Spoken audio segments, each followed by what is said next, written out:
Your teeth are the only part of your body that cannot heal itself. Every other tissue, skin, bone, muscle, nerve, has some capacity for repair. Cut your skin and it closes. Break a bone and it knits. Damage a nerve and slowly it may regenerate. But damage your enamel, the hardest substance your body produces, harder than bone, and it is gone permanently. The tooth cannot make more. And here's what makes this more than a dental curiosity. Archaeological analysis of human teeth going back for hundreds of thousands of years shows that the dental decay, crowding, and structural problems that plague modern humans were almost entirely absent from our ancestors, right up until a specific moment in history. A moment so recent, so specific, and so consequential that when you understand what it was, you will never look at what you eat the same way again. In this video, we're exploring what your teeth reveal through 4 lenses. What the biology and archaeology actually show, including the specific historical moment when human dental health collapsed and why. What the psychological research reveals about the social impact of teeth and what they communicate before a word is spoken. The what if. What if modern dentistry, for all its extraordinary skill, is treating the consequences of a problem rather than the cause? And the spiritual and symbolic dimension, what teeth have represented across the world's traditions, from ancient Egypt to Hindu cosmology to the Buddhist charnel ground meditations, and why they keep appearing at the center of some of humanity's deepest myths and rituals. Tooth enamel is approximately 96% mineral, primarily hydroxyapatite crystals, making it the hardest biological substance produced by any vertebrate. It is harder than steel in terms of surface hardness, extraordinarily resistant to pressure and abrasion, and yet, paradoxically, completely unable to repair itself once damaged. When paleoanthropologists examine ancient human and pre-human teeth going back hundreds of thousands of years, they find something striking. The rates of dental decay, malocclusion, teeth that don't fit together properly, and structural crowding are dramatically lower than in modern populations. Hunter-gatherer populations whose teeth have been examined show rates of tooth decay below 5%. In some populations, below 1%. Modern industrialized populations show rates of 60 to 90%. The deterioration in human dental health is not gradual. It is sudden and specific.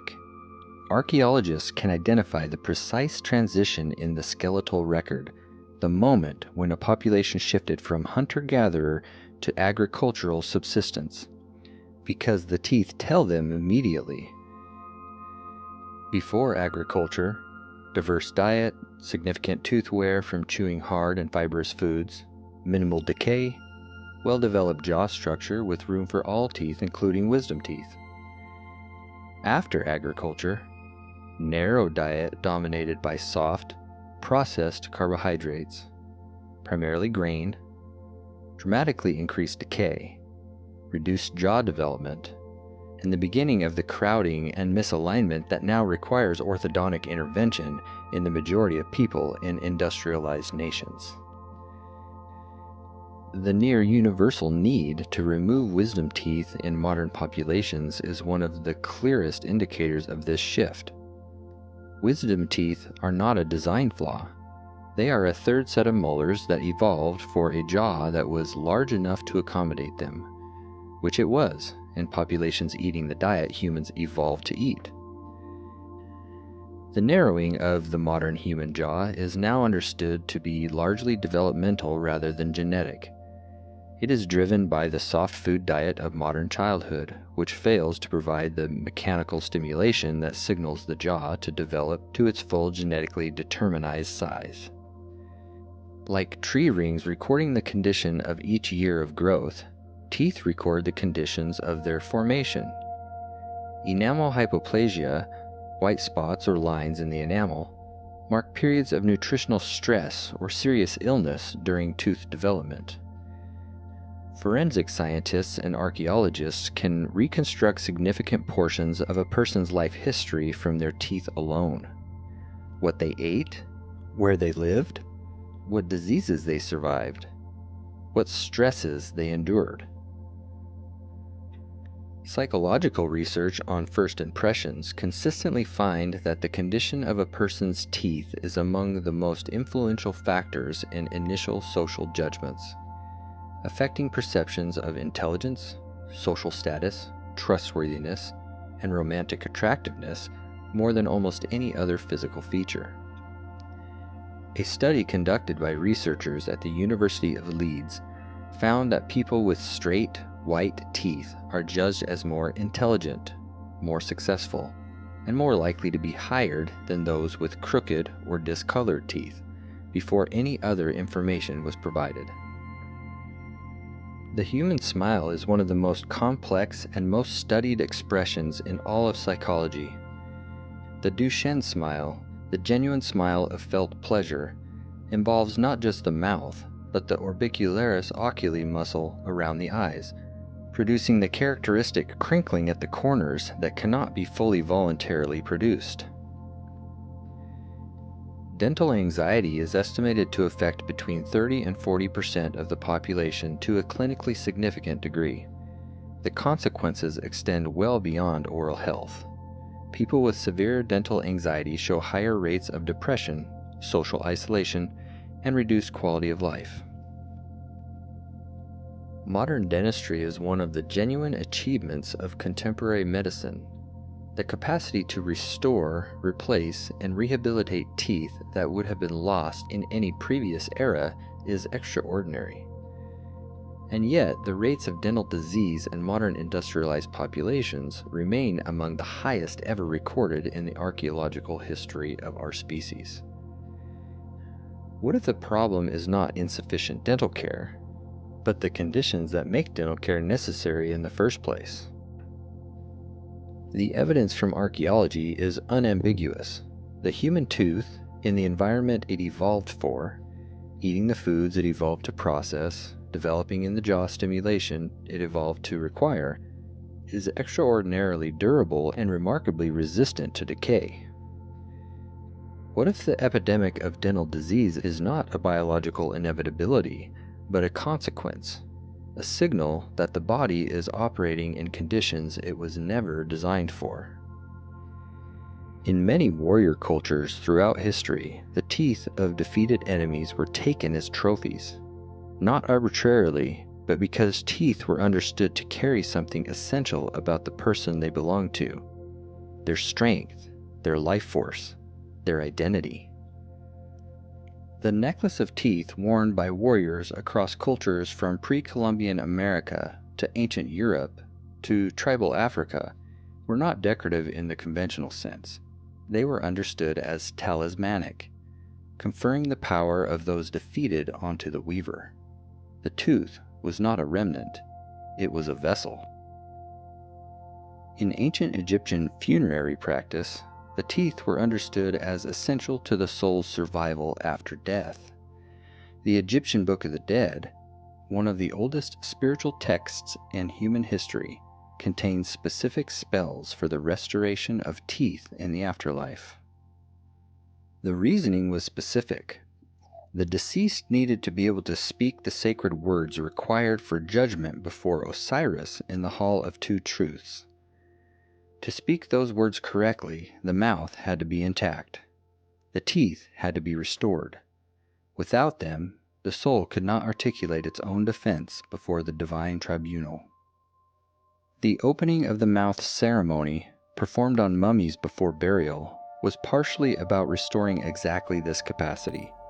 The priests would touch the mouth of the mummified body with sacred instruments, ritually restoring the ability to speak, to eat, and to exist as a complete being in the next world.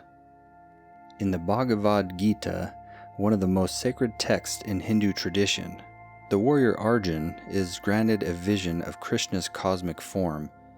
What he sees terrifies him. The universal form of the divine is described as having countless mouths, countless eyes, consuming all of creation in its blazing radiance. The teeth in this vision are instruments of cosmic destruction and renewal simultaneously. They devour the old so that the new can emerge. In Hindu cosmology, Kali, the goddess of time, death, and transformation, is almost always depicted with exposed fangs, her teeth visible as the instruments of the dissolution that makes space for rebirth. The tooth in this framework is not merely a tool of physical nourishment. It is the instrument of transformation at every scale, from the digestion of a single meal to the dissolution of entire universes at the end of cosmic cycles. The tooth fairy tradition, or its equivalent, exists in some form in virtually every culture on Earth. The specific form varies dramatically. In some cultures, the tooth is thrown onto the roof. In others, it is buried.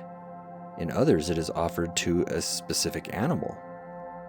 The Navajo tradition buries baby teeth near a mouse hole so the adult teeth will grow as strong.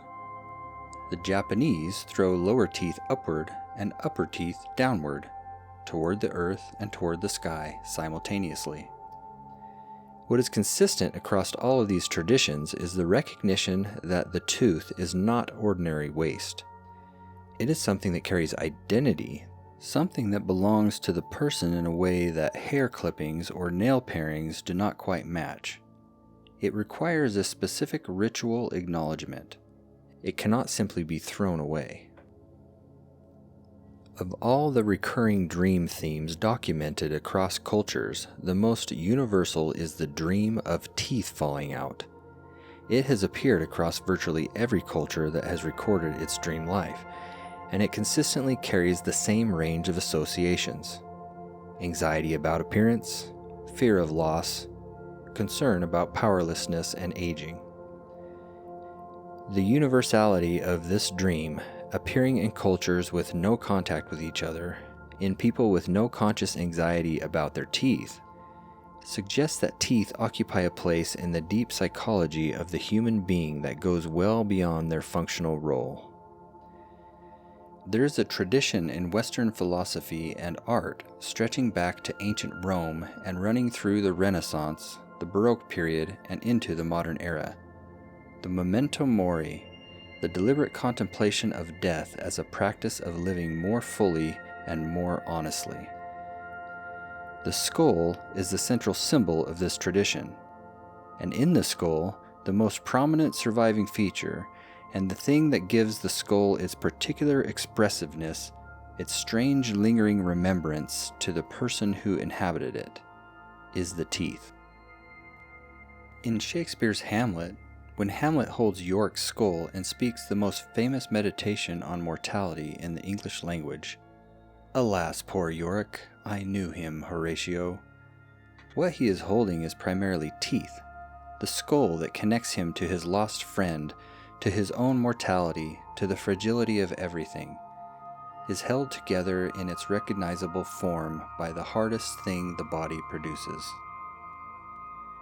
In the Buddhist charnel ground meditations of the Tibetan tradition, practices in which monks would contemplate corpses in various stages of decomposition as a method of confronting the reality of impermanence, the teeth are almost always the last thing to go. The monks who practiced these meditations understood this. The hardest thing endures longest, and in its endurance, it continues to teach. There is something worth sitting with in the final dimension of what teeth are. They are the thing that lasts. Flesh decays, bone weathers, but teeth, the hardest substance the body produces, survive long after everything else is gone. The archaeologist finds the tooth and reads the life. The forensic scientist finds the tooth and identifies the person. Long after the person has gone, the hardest thing they carried continues to tell their story. So what do your teeth really say about you? Biologically, they are the hardest substance your body produces, the only part that cannot heal, and the permanent record of every significant event in your developmental history. They are also the most direct evidence available that modern humans are eating in ways our biology was never designed for. Psychologically, they are among the most socially powerful features of the human face, communicating status, health, and trustworthiness before any words are spoken. And symbolically, they have been understood across virtually every human culture as objects of power, identity, and ritual significance. The thing that carries something essential about the person, the thing that lasts when everything else is gone. They are the hardest thing you carry. They remember everything. And they have been trying to tell you something about how you live for a very long time. Did any of this change how you think about something you look at every time you brush your teeth? I want to know specifically what landed, or what you pushed back on. Drop it in the comments. If you're new here, the first 6 videos on this channel go just as deep. Eye color, ears, human sexuality, intimate connection, hands, and feet. All 6 are linked below. And the next video leaves the body series behind and goes somewhere completely different. The diamond engagement ring, the one thing that almost everyone assumes is an ancient symbol of love, was invented in 1947 by an advertising agency. But the ring itself is 3,000 years old, and what it actually means goes far deeper than any marketing campaign. Subscribe so you don't miss what's coming next, and thank you for watching.